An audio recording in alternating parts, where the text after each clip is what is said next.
सास की दुकान। लक्ष्मी जी की 2 बहुएं थी, सुमन और राधिका, और 2 बेटे, अजय और सुशील। लेकिन लक्ष्मी जी के बहू बेटे उनको अपने साथ रखने को तैयार नहीं थे। बहुओं के तेज स्वभाव के चलते लक्ष्मी जी को अपना ही घर छोड़कर एक किराए की कोठरी में रहना पड़ रहा था। कुछ दिनों से उनके बेटों ने उन्हें पैसे देना भी बंद कर दिया था। ऐसी स्थिति में लक्ष्मी जी ने अपनी जमा पूंजी से एक छोटी सी दुकान खोली। एक दिन शाम के वक्त, अजय सुनते हो, तुम्हारी माँ ने दुकान खोली है। दुकान अब इस उम्र में दुकान पर बैठेगी वो। अब क्या किया जा सकता है, माँ की तो बुद्धि सठिया गई है। मोहल्ले में मजाक बनाएंगे सब हमारा।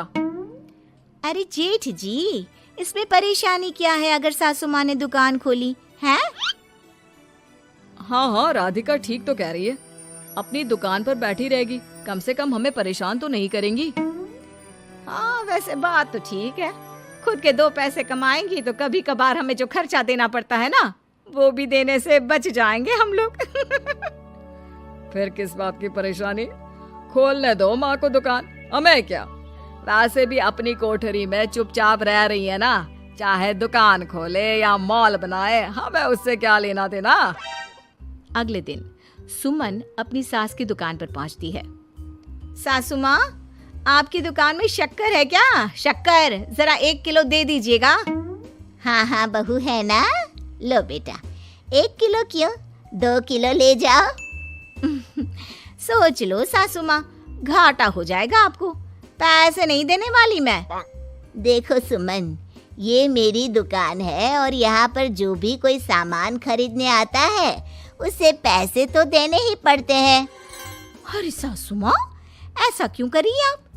अरे देखो ना, घर पर आपका बेटा और पोते पोती दूध में शक्कर डालने के लिए कब से इंतजार कर रहे हैं। जरा उनके बारे में तो सोचिए। अरे ऐसी बात है क्या? अब मुझे नहीं पता था।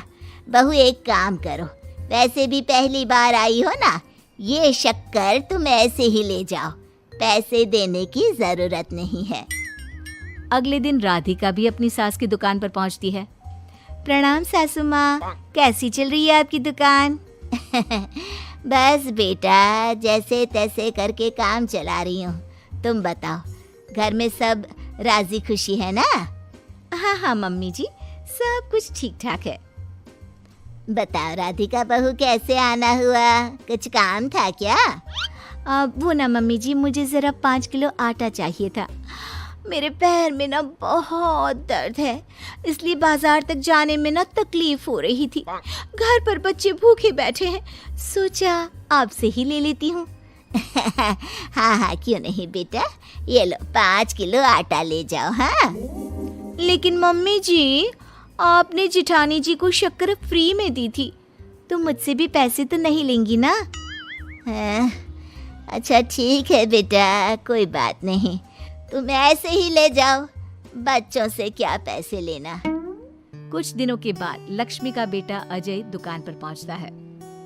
कैसी हो माँ, दुकान तो अच्छी चल रही है ना तुम्हारी? सब मोहल्ले वाले तारीफ करते रहते हैं। अब क्या करूं बेटा, तुमने तो मुझे सहारा दिया नहीं, गरीब माँ को घर से बाहर निकाल दिया। कुछ तो करना पड़ेगा ना अपना पेट पालने के लिए। वो माँ ना बहुओं की बहुत चिक चिक रहती थी।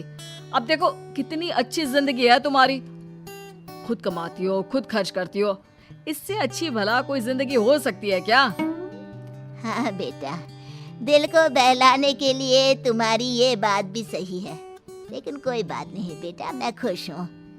अच्छा माँ, मैं क्या कह रहा था, जरा 500 उधार तो दे देना।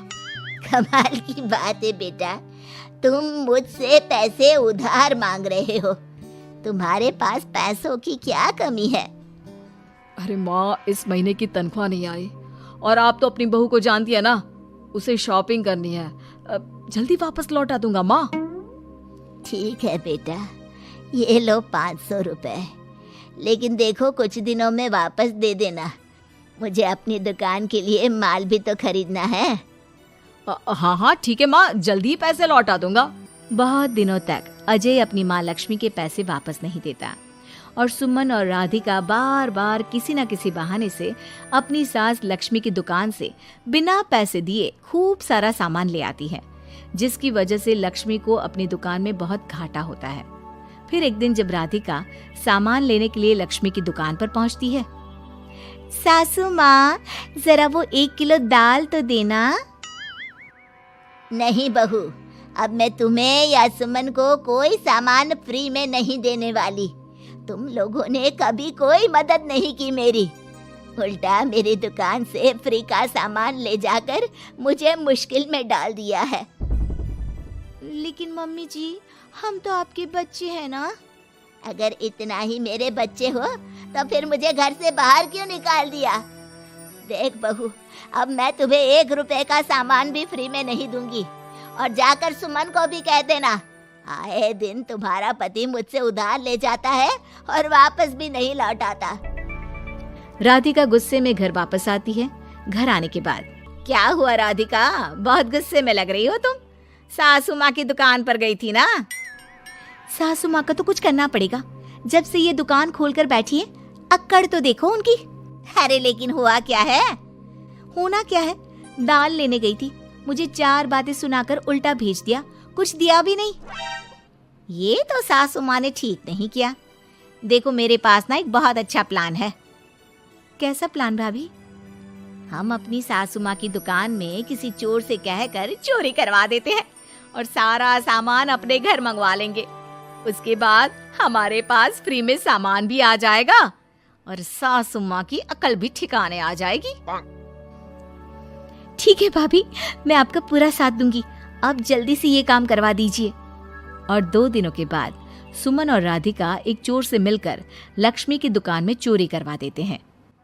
हे भगवान, ये क्या हो गया? इस उम्र में जैसे तैसे अपना गुजारा कर रही थी, लेकिन चोर मेरा सारा सामान लेकर चले गए।